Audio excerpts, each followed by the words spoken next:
Heyo and welcome back to Wonderlands gamers. In today's video we're going over my first ever level 40 Stabbomancer build. I'm not going to have any spoilers in this video whatsoever. It's not going to be any bosses, not going to be any legendaries. I'm mostly going to show you guys how the character works, how I leveled up with it, how I'd recommend it for you guys, what multi-class I'd recommend. Multi-class you can honestly use whatever you want. And pretty much the skills that I would recommend to go from level 40 into the Chaos Chamber with, or if you want to farm bosses, whatever you want to do in the game. This build is going to do it very, very well. Starting with the basics, seeing as the game did come out like 2-3 days ago, the Stabbomancer power, or a character's power, is buffed by pretty much all of its gear. If you see like 10% Stabbomancer power on class mods, or I guess it's called armor now, rings or amulets, that'll all add up to this number, which you can find under skills and under hero stats. That all boosts your abilities. So you always have one ability spec'd as Stabbomancer, and it's called Dirty Fighting, and it increases your critical hit chance. We're boosting it by 59% now, which is a huge amount. While you're leveling, it's like 10 to 30 maybe kind of vibe. And then you also boost your damage and or duration of your action skills. So Ghostblade is increasing its damage, and from the shadows, you can stay in that for 60% longer, or 30%, or probably all the way up to 100% eventually, via your Stabbomancer power. So you want to buff that as much as possible. As for the actual hero points, I expect crit damage as quickly as possible. I picked the Village Idiot background, great name by the way, that gave you an extra, I think, 10 points in crit damage. Pick that if you're starting a new character, because that's huge. And then fully spec it. 36.3% crit damage. The numbers of extra percentage buffs on anything in this game aren't huge, so that's a big one. And then I evenly spaced it over crit chance, status damage, and skill cooldown. Skill cooldown, you just always want your ability. Status damage is particularly important if you're playing in intense mode. I think this number is probably going to be off, but I think you're 20% less efficient if you're using the wrong element in intense mode. Again, that number's probably off, but it's important. If you're in relax, don't even worry about it. Just probably put it in skill cooldown or crit chance. And then crit chance, well, you just want to hit more crits, I guess. Oh, and the other two, intelligence. Spells are great. I just don't really need more cooldown for this build. If you're using like a multi-class like spell shot, then maybe chuck some points in there. For health, I'm just used to playing flak. I'd rather take more damage than have more health. Also, just thought I'd mention, because the game's so new, if you go to the bar in Brighthoof, Izzy's Fizzies, go to the customization station, and you can actually reset your hero points. If you go reset skills, you can reset your regular skill points, you can respec your hero points, or you can respec both. Now, as for the skill trees themselves, I am multi-classing with Spore Warden. It would be my recommendation for endgame. Out of the ones I've tested so far, this is my favorite to pair with Stabbomancer.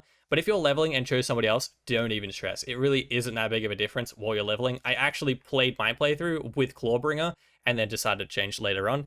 But that's the one I would recommend if you haven't already chosen. Now, as for the action skill, From the Shadows, aka Fadeaway from Borderlands 3, essentially you go invisible, you hit critical hits every single time you hit an enemy, no matter where you hit them. But in this game, you actually do 25% less critical hit damage, which kind of sucks when you're leveling. I personally actually didn't use this when I was playing through my playthrough for at least the first 20 levels, other than just to try it out really, because you don't really have many critical hit buffs to really offset that. You may as well be visible and do your full crit hit damage if you're accurate enough. But once you're in endgame, you have so many crit hit buffs, you don't notice the minus 25. You really don't. But if you're leveling, Ghostblade is a ton of fun doing melee damage. It's just a cool action skill, or you can try whatever multi-class you're using. But yeah, for endgame, especially against bosses, From the Shadows is the one I go for. Skill point spent, Arsenal, just a great ability. Melee, spell, and gun damage all increased by a solid amount.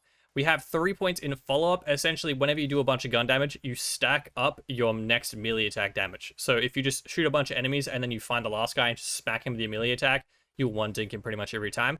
5 points in Swift Death. While moving, Fate Maker gains increased damage dealt, which is kind of a Borderlands 3 Zane ability, which I am definitely not used to as a flak player. But if you are dodging with bosses, if you're dodging in mobbing situations, you're naturally just doing a bit of extra damage. If you're good at running and shooting and hitting things at the same time, personally not a skill I have, but you'll be doing a ton of extra damage. So 5 points in there. I have 2 points in here. I'm getting an extra 3 from my class mod, but increasing, actually I think I have 3 points spec'd, 2 from class mod.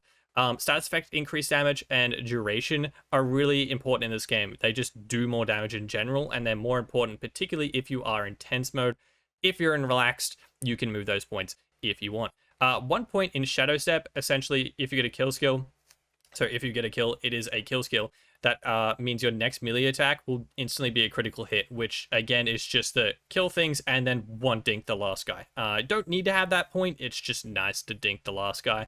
5 points in Sneak Attack. easy 15% critical hit damage. Just there's nothing else to say about that.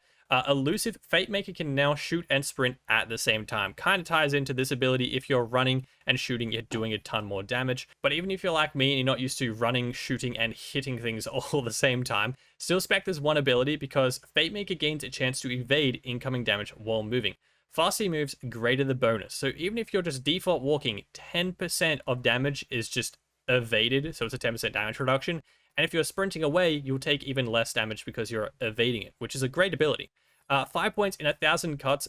Critical hits grant increased damage dealt for a duration, and then melee critical hits grant additional stacks. Max stacks 25, damage dealt 1% per stack. So hitting critical hits, aka you do that every single shot when you're in From the Shadows. I was about to say Fade Away, but From the Shadows.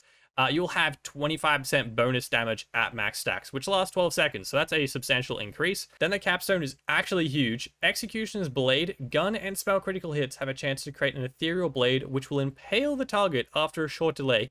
Ethereal blades deal melee damage based on whatever melee weapon you have attached. 20% chance. You're hitting critical hits all the time in From the Shadows, so 1 in every 5 shots will spawn one of these blades dealing melee damage, which is 100% of your melee weapon damage. Then you add on the ability you have back here, so you're doing a bunch of gun damage, stacking up your melee attack damage for the next blade that then will impale them for an extra, at max stacks, 60% plus whatever you have on your melee weapon, which some have passives, which also pretty much have this effect built in to do even more damage. And then you're buffing your melee damage from this again. So you're doing a lot of extra damage just for shooting the weapon you're already going to. That's a great capstone. Then if you also choose the multi-class Spore Warden, which honestly would recommend, chuck 5 points in Eagle Eye, gun damage 20% just straight off the bat. For a first level skill tree ability, that's huge.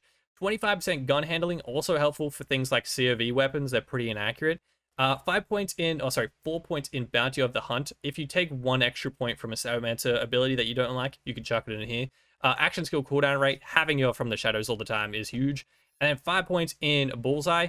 Gun critical hit chance increased by 50% is ridiculous. Now, you do have a 100% critical hit chance when you're in From the Shadows, but when you're not in that, you want to be getting kills, you want to keep your damage up, so that's going to help get your action skill cooldown rate to have From the Shadows back regularly. And then 1 point in Medicinal Mushroom. This is amazing. It's essentially just the Lick the Wounds from Flag skill tree. Essentially, Pet can pick you up, and if they successfully do, their damage is increased by 15% for 10 seconds, which again is awesome. That's our beginner build for Stabbomancer. We'll have a fully fledged Chaos level 20, best weapons, best gear, best anoints, all that good stuff coming out ASAP on the channel. Don't forget to smash subscribe, hit that bell for that one. If you guys also enjoy Minecraft content, have a second channel for that. If you guys want to come hang out on Twitch, I stream pretty much every day over there as well. Both linked down below. Hope you guys have a fantastic one. Catch you guys next time. Adios.